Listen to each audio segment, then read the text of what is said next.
sa simple na pasulyap-sulyap, nagpapapansin sa'yo.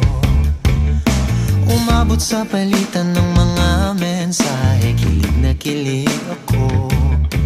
Kumusta, kain na, hello, magandang umaga. Ingat ka, pahinga, huwag kang masyadong magpupuyat pa.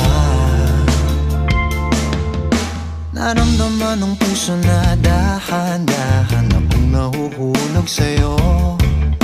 Sa kada araw natin na pag-uusap, meron nang namumuo.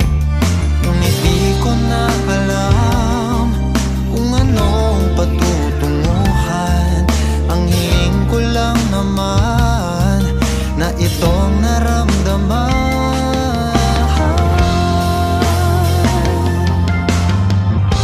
Sana'y sabihin na sa